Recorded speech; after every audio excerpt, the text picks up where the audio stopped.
Bismillahirrahmanirrahim. Assalamualaikum warahmatullahi taala wabarakatuh. Alhamdulillahirabbil alamin wa sallallahu ala sayyidina Muhammadin wa ala alihi washabihi wasallam amma ba'du. SEMA Surat Edaran Mahkamah Agung nomor 3 tahun 2026 itu secara timing sangat syarat sunatan. Gitu saja bahasanya ya. Sangat syarat menyunat upaya hukum Roy Suryo dan Dr. Tifa.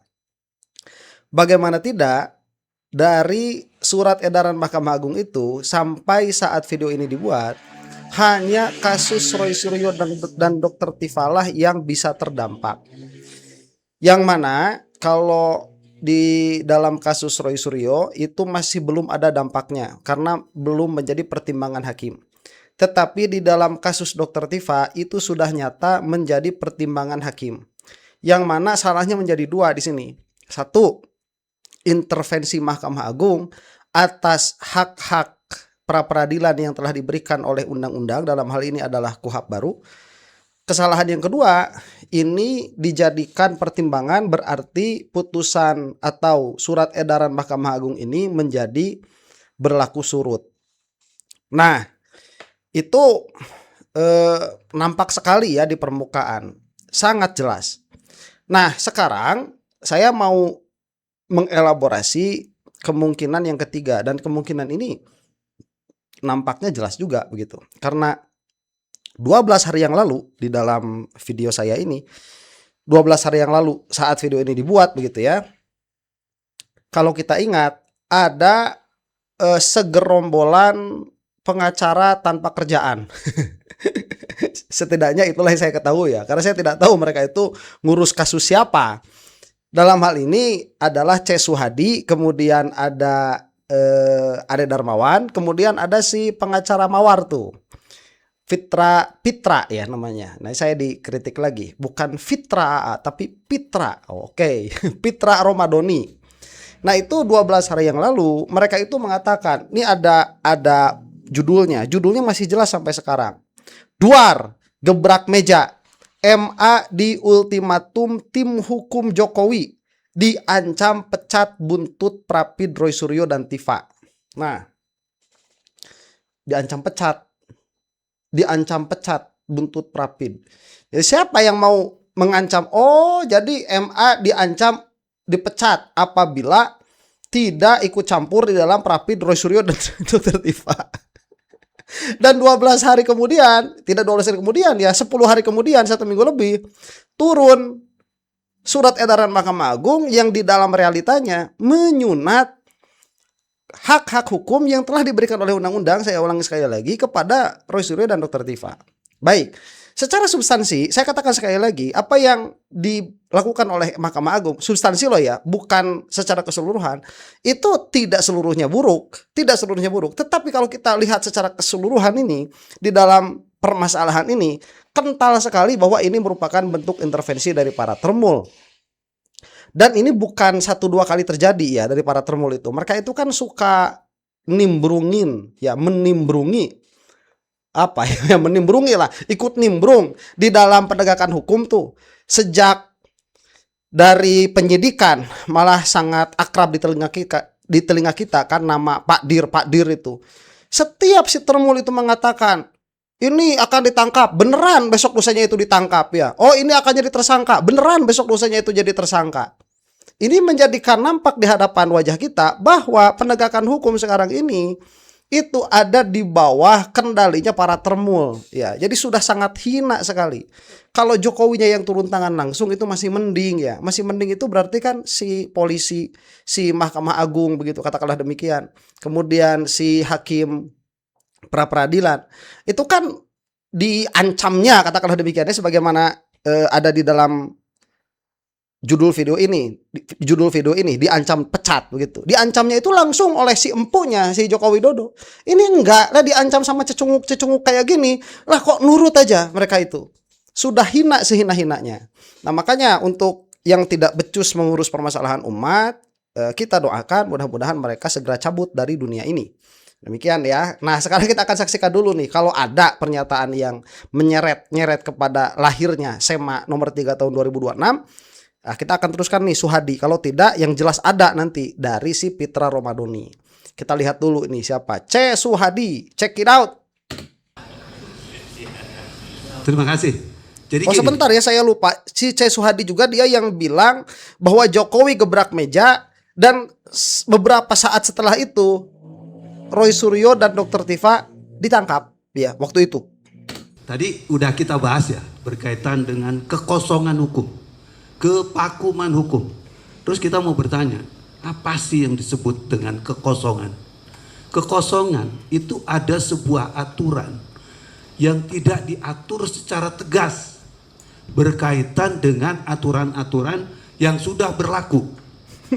Nah, aturan mana terkait masalah kekosongan hukum tadi dan aturan itu sudah berlaku, khususnya yang ada di KUHP baru ya.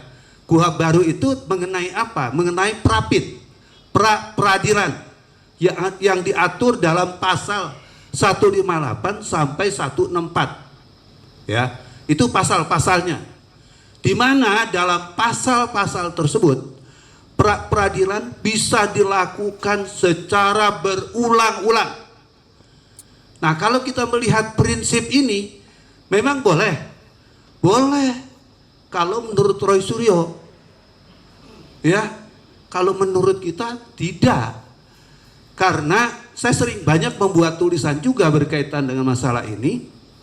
Itu ada di dalam undang-undang kehakiman, yaitu Undang-Undang Nomor 48 tahun 2009, di mana dalam pasal 2 ayat 4 dikatakan peradilan itu ajasnya sederhana, cepat, dengan biaya murah. Nah, kalau kita melihat keadaan-keadaan yang seperti ini, tercapai nggak maksud daripada undang-undang yang dikatakan sebagai undang-undang kehakiman, di mana yang mengadili perkara-perkara peradilan ini adalah hakim? Kan nggak nyambung. Yang satu lari ke kanan, yang satu lari ke kiri. Sedangkan yang namanya undang-undang ya, itu harus berajaskan kepada hukum positif. Hukum positifnya kan jelas tadi ya. Tidak boleh istilahnya berlarut-larut dalam menangani suatu perkara, khususnya prapit. Nah, kalau kita melihat coba sebentar, mana undang-undang yang cetowelo-welo mengatakan tidak boleh berlarut-larut dalam pra-peradilan? Nggak ada, justru yang ada itu pokok perkara diberhentikan selama pra-peradilan belum selesai. Itu lah, kok mau undang-undang yang jelas mengatakan secara literal demikian, kok mau dilawan pakai opini? Ya, ini kecacatan. Ya kalau nggak cacat ya bukan termul namanya. Dari persoalan ini, berarti itulah yang kami maksudkan di sini sebagai bentuk daripada kekosongan hukum. Karena tidak ada yang ngatur nih, ya. Tidak ada yang ngatur berkaitan dengan masalah berapa kali sih sebetulnya prapit itu boleh dilakukan.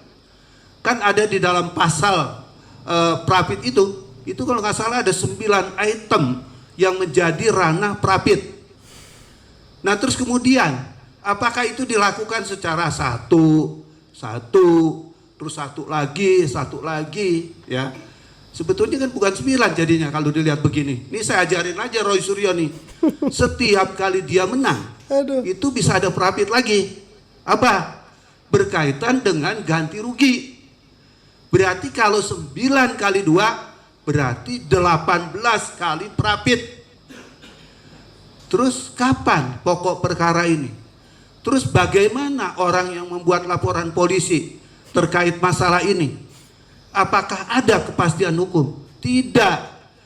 Kan yang namanya negara hukum, apalagi di negara-negara modern, itu yang namanya peradilan cukup 1 bulan 2 bulan selesai kok. Loh, kok ini dibuat berlarut-larut seperti ini? C. Suhadi ya, sampai sini aja udah cukup lah dengerin si C. Suhadi mah. Ini kalau misalkan dikatakan bahwa yang namanya kekosongan hukum itu adalah aturan-aturan yang tidak tegas, salah. Ya, Karena tegas atau tidaknya aturan itu bergantung kepada persepsi siapa yang melihat. Apabila di dalam suatu aturan tidak diberikan tenggang waktu atau tenggang upaya seperti 1 kali, 2 kali, 3 kali, 4 kali, berarti undang-undang memang memberikan seluas-luasnya dan selebar-lebarnya kepada para pihak untuk menggunakan hak hukumnya. Bukan berarti tidak diatur. Aturannya itu diberikan sebebas-bebasnya. Karena concern sedari awal adanya KUHP baru itu diantaranya menekankan kepada hak asasi manusia supaya tidak terjadi penghukuman orang-orang yang tidak bersalah. Kalau ini misalkan dikatakan tadi ya bertentangan dengan azas pengadilan yang cepat, sederhana, dan murah, ini tidak bertentangan dengan adagium yang mengatakan bahwa lebih baik membebaskan 1000 orang yang bersalah daripada menghukum 1 orang yang tidak bersalah. Jadi itu yang ditekankan dan itu yang sudah dipilih oleh DPR. Kalau mau protes, protesnya ke DPR. Kemudian berarti ya KUHP baru tentang pra-peradilan ini, pra-peradilan bisa berulang-ulang. Memang demikian adanya. Tidak ada aturan di dalam KUHP baru itu. Berapa kali, berapa lama tidak ada aturan. Ini katanya boleh menurut Roy Suryo, tidak boleh menurut kami, kata Termul itu. Lah, jangan menurut Roy Suryo, jangan menurut Termul. Lihat saja di dalam KUHP-nya ada tidak aturan batasannya. Apabila tidak ada aturan batasannya berarti diberikan sebebas-bebasnya. Dan itulah kepastian hukumnya. Jadi jangan dikatakan tidak ada kepastian hukum. Justru disitulah kepastian hukumnya. Nah, masuk surat edaran Mahkamah Agung, justru ini yang menjadikan ketidakpastian hukum. Di dalam undang-undang diberikan kesempatan seluas-luasnya untuk melakukan pra-peradilan, tetapi Mahkamah Agung mengatakan hasil pra-peradilan tidak mengikat. Ya ini justru jadi gimana ini? Ada pra-peradilan atau tidak, kan begitu? Kalau pra-peradilan itu kan sebelum pengadilan. Jadi putusan atau surat edar Mahkamah Agung ini justru yang menjadikan ketidakpastian hukum. Kalau kita mau berargumen demikian, ini kan cuma menunjukkan keoonannya para Termul saja, yang mereka memang sudah oon dari awal. Kemudian mereka mengatakan ini azas sederhana, cepat, dan murah. Mana azas ini saat penyidik tidak kunjung melimpahkan P21 Roy Suryo dan Dr. Tifa 400 hari lebih loh. Rekor sudah ini. Ini sudah rekor. Mana argumen ini? Kan tidak ada. Ya, itu kalau misalkan sedari awal nih ya, kan penyidik itu mengatakan, kenapa proses pelimpahan itu sangat lama sekali sampai memakan waktu ratusan hari sampai 1 tahun. Mereka mengatakan karena ini permasalahannya pelik begitu. Jadi sudah sederhananya ya demikian. Sederhananya itu ya 1 tahun. Murahnya itu ya 1 tahun itu bolak-balik terus tuh Solo, Jakarta ya Polda Metro itu. Murahnya ya segitu, cepatnya segitu. Itu sudah cepat ya 400 hari. Lah kenapa waktu ini pindah ke pra-peradilan, kemudian ini seolah-olah menjadi hal yang ilegal, memenuhi semua hak itu. Ya, dan bodohnya lagi Mahkamah Agung ngikut sama logikanya para Termul. Nah ini yang saya katakan, udahlah cukup dengerin argumen Termul segitu. Sekarang kita mau dengerin marah-marahnya si Pitra saja supaya kita jelas bahwa memang surat edaran Mahkamah Agung ini adalah desakan dari para Termul yang mudah-mudahan cepat binasa itu. Ini kumpulan para advokat teman-teman relawan maupun tim hukum Jokowi untuk mundur dalam mengawal dan memonitor kasus yang sedang berjalan ini. Tapi hari ini tim hukum Jokowi bersama dengan relawan Jokowi hadir di sini untuk memberikan pernyataan sikap terkait dengan proses hukum di Pengadilan Negeri Jakarta Timur yang sudah tidak relevan dan ideal lagi dalam pelaksanaan penegakan hukum yang cepat, sederhana, dan biaya ringan. Dari mana kemarin itu, woi? Kita ditontonkan dengan guyonan-guyonan, lawakan-lawakan, sirkus, dan berbagai hal lainnya terkait dengan penegakan hukum yang sedang diperjuangkan oleh Bapak Jokowi selaku Presiden ke-7 Republik Indonesia, Presiden psikopat yang telah menjabat selama 2 periode dalam membangun Republik ini. Teman-teman, upaya hukum dari mantan presiden kok memenjarakan warga negara, ya edan. Yang kami banggakan dan kami hormati, ada beberapa poin yang menjadi catatan petisi ahli di dalam kasus yang sedang berjalan ini. Sehingga kami menganggapnya adalah berdasarkan catatan kami, Ya. kayak perkara ini masuk ke dalam pokok perkara Ya. kurang profesional. Dan Ya, bilang ini sama penyidik sedari awal itu, kemana kalian kalau memang ini berdasarkan hati nurani dan berdasarkan penegakan hukum, ya ini mah berdasarkan merugikan saja. Kalau dulu tidak merugikan Joko Widodo, mau melanggar sebanyak apapun kepolisian, dibiarkan saja, udah nggak ada protes dari mereka itu. Tapi kalau hukum pada akhirnya berpihak kepada Roy Suryo dan Dr. Tifa, segala macam upaya diusahakan di bersangkutan sama para itu termul seharusnya mengajukan Mana aneh coba nih? sekali dengan alasan sakit.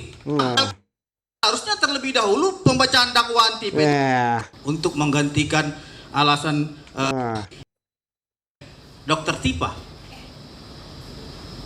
Kalau mau fair seharusnya 7 hari harus diputuskan. Nah, coba lihat nih. Jelas di dalam pasal 163 ya KUHP bahwasanya pra peradilan itu jangka waktu paling lama itu 7 hari harus diputuskan. Memang udah, tapi ada pra peradilan lagi. Tunggal ya main-main ini terhadap ketentuan hukum acara pidana kita. Dan yang paling mengenaskan lagi, Ketua Pengadilan Negeri Jakarta Timur mengeluarkan surat kepada Kepala Kejaksaan Negeri Jakarta Selatan untuk menunda pokok perkaranya Roy Suryo. Apakah kita dipertontonkan seperti ini? Masyarakat belum tahu surat ini. Tapi berdasarkan info intelijen petisi ahli, kita telah memperoleh surat itu. Sehingga itu harus dilawan karena tidak bersesuaian dengan ketentuan hukum acara pidana. Merdeka! Lawan! Lawan! Lawan! Iya, memang sebelumnya itu MA itu, Mahkamah Agung itu sudah memberikan surat kepada Pengadilan Negeri untuk menyimpangkan pokok perkara selama ada pra peradilan, karena itulah yang memang sesuai dengan KUHP. Tetapi setelah acara ini 10 hari lah mungkin atau 9 hari setelah acara ini nih, teriak-teriak kayak gini. Mereka itu memang di depan itu kayak yang nggak ada tajinya begitu ya. Tapi penegak hukum kok bisa takut sama mereka itu? Bukti takutnya apa? Semua narasi termul itu dipakai sama penegak hukum itu. Aduh. Hidup Jokowi! Cepat mati. Jadi, Bapak Ibu sekalian, Meskipun masih hidup. kasus ini tendensius bukan lagi kami lihat masuk ke dalam penegakan hukum yang murni. Akan tetapi telah dikotori dengan penegakan-penegakan dan permainan-permainan politik. Dibumbui dengan rasa-rasa politik kalian yang camping dalam menegakkan aturan KUHP diatur. Ini dilakukan sampai berkali-kali korban. Kami kira kalau memang Ketua Pengadilan Negeri Jakarta Timur tidak memiliki tendensi apapun, ya, 6 Agustus dirubah lagi tanggal 13 Agustus. Penegakan hukum kita seperti ini. Ini sudah saya reaksi ya. Kalau seperti itu ditantang, bahwa bisa menampung gugatan-gugatan yang akan dilayangkan. Ambil sikap tegas. Segera adili pokok perkara tersebut karena ini sangat menciderai rasa keadilan dan tidak memiliki kepastian hukum. Karena hakikat daripada penegakan hukum adalah kepastian hukum. Nah iya, udah pastinya itu diberikan kesempatan seluas-luasnya, itu sudah pastinya demikian. Maka sekarang ada sema jadi nggak pasti. Jangan pernah mendatangi Mahkamah Agung. Coba lihat nih, ini ancamannya nih. Dalam waktu dekat, tim hukum Jokowi bersama relawan pendukung Jokowi akan mendatangi Mahkamah Agung Republik Indonesia. Dan kalau perlu kita akan mengepung Mahkamah Agung Republik Indonesia dengan aksi 1 juta lilin. Bahwasannya penegakan hukum dipermainkan seperti ini. Coba saat itu siapa masih ingat, segar di ingatan kita ya, si Alor Boy itu ya, dia bilang bakar apa itu kejaksaan kalau tidak salah saat itu ya, kejaksaan tinggi bakar, kita duduki, kita bakar. Nggak ada penegakan hukumnya, tidak ada. Dan langsung tuh memang kejaksaan langsung narasinya narasi termul ya sampai saat ini begitu. Demikianlah ya. Nah ini sebagai bukti di hadapan kita sudah ya. sequence-nya itu sangat dekat begitu. MA mengeluarkan surat agar pengadilan negeri itu halting ya, menunda pokok perkara selama ada pra peradilan. Kemudian mereka protes, langsung datang surat yang lain. Berubah arah 180 derajat. Bagaimana tidak kita melihat bahwa para penegak hukum ini ada di bawah ketiaknya para temul. Memalukan. Ya, kalau sama Jokowi itu masih agak mending lah begitu ya. Ini sama para termul aja takut ya. Kenapa? Ya karena sama-sama termulnya. Jangan-jangan mereka itu di dalam hierarki pentermulan lebih tinggi daripada para penegak hukum.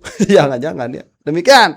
Mudah-mudahan termul binasa untuk Anda yang bukan termul. Wallahu taala a'lam bissawab. Assalamualaikum warahmatullahi taala wabarakatuh.